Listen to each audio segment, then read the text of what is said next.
പോകുന്നത് വയനാട്ടിലേക്കാണ്. ലോക്സഭാ തെരഞ്ഞെടുപ്പിൽ കാര്യമായി പറയത്തക്ക ചരിത്രമൊന്നും വയനാടിനില്ല. കാരണം 2009 മണ്ഡലം നിലവിൽ വരുന്നത് തന്നെ.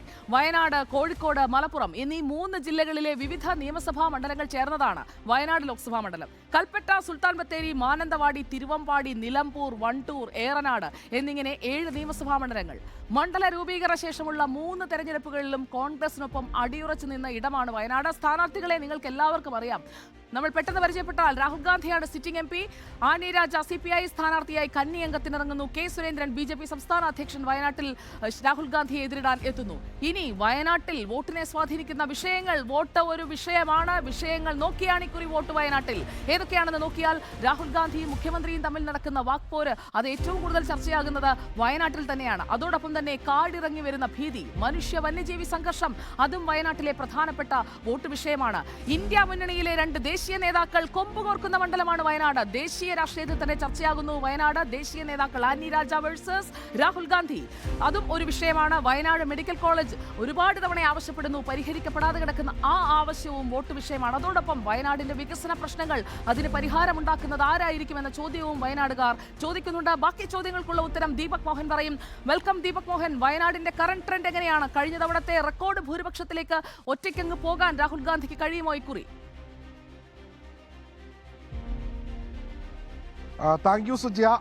വയനാട് മണ്ഡലത്തെ സംബന്ധിച്ചിടത്തോളം ഇത്തവണ VIP നേതാക്കൾ ഏറ്റുമുട്ടുന്ന ഒരു മണ്ഡലമായി തന്നെയാണ്. കോൺഗ്രസിന്റെ കാൻഡിഡേറ്റായി രാഹുൽ ഗാന്ധി എത്തുമ്പോൾ LDFന്റെ സ്ഥാനാർത്ഥിയായി ആനുരാജയും അതോടൊപ്പം BJPയുടെ സ്ഥാനാർത്ഥിയായി സംസ്ഥാന അധ്യക്ഷൻ സുരേന്ദ്രനും എത്തിയതോടെ ഈ മണ്ഡലത്തിൽ തെരഞ്ഞെടുപ്പ് പ്രചരണങ്ങൾ പൊടിപാറുകയാണ്. ഒപ്പം ഇത്തവണ കോൺഗ്രസ് കഴിഞ്ഞ തവണ രാഹുൽ ഗാന്ധിക്ക് കിട്ടിയ റെക്കോർഡ് ഭൂരിപക്ഷമായ 4,31,000-ത്തിലധികം കൂടുതൽ ഭൂരിപക്ഷം വോട്ടുകൾ നേടാനാണ് കോൺഗ്രസ് ഇത്തവണ ശ്രമിക്കുന്നത്. അതുതന്നെയാണ് കോൺഗ്രസിന്റെ നേതൃത്വം വ്യക്തമാക്കുന്നതും. ഇത്തവണ 5 ലക്ഷത്തിൽ കൂടുതൽ ഭൂരിപക്ഷം വോട്ട് രാഹുൽ ഗാന്ധിക്ക് ലഭിക്കും എന്നൊരു ആത്മവിശ്വാസത്തിൽ തന്നെയാണ് കോൺഗ്രസ് പ്രവർത്തകർ. പക്ഷേ അതോടൊപ്പം തന്നെ കിടപിടിക്കുന്ന രീതിയിൽ തന്നെയാണ് ആനിരാജയുടെയും ഒപ്പം കെ സുരേന്ദ്രന്റെയും പ്രചരണ പ്രവർത്തനങ്ങൾ. ആനിരാജ പ്രചരണത്തിൽ ഏറെ മുന്നിലാണ്. ഏറ്റവും ആദ്യം വയനാട് ലോക്സഭാ മണ്ഡലത്തിൽ പ്രഖ്യാപിച്ച സ്ഥാനാർത്ഥിയായിരുന്നു ആനിരാജ. അന്നു മുതൽ വയനാടിന്റെ മുക്കിലും മൂലയിലും ആനിരാജ തെരഞ്ഞെടുപ്പ് പ്രചരണവുമായി മുൻപിലുണ്ട്.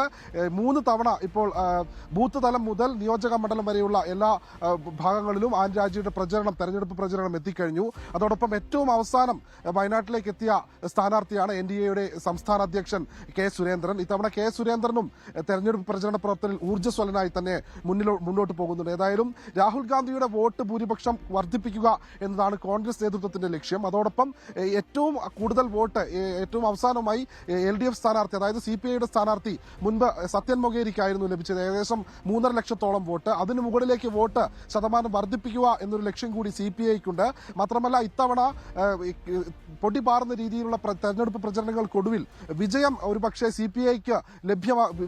CPIക്ക് കിട്ടും എന്നുള്ള രീതിയിലുള്ള ഒരു വിശ്വാസവും ഇടതിനുണ്ട്. ഇടതു മുന്നണിയിൽ സജീവമായി ഉണ്ട്. അതോടൊപ്പം NDAയുടെ സ്ഥാനാർത്ഥി എന്താണെന്നുള്ളത് പ്രേക്ഷകരിലേക്ക് എത്തിച്ചത്. നമുക്കിനി നോക്കാം വയനാട്ടിലെ സ്ഥാനാർത്ഥികളുടെ വിദ്യാഭ്യാസ യോഗ്യത. Over to KYC.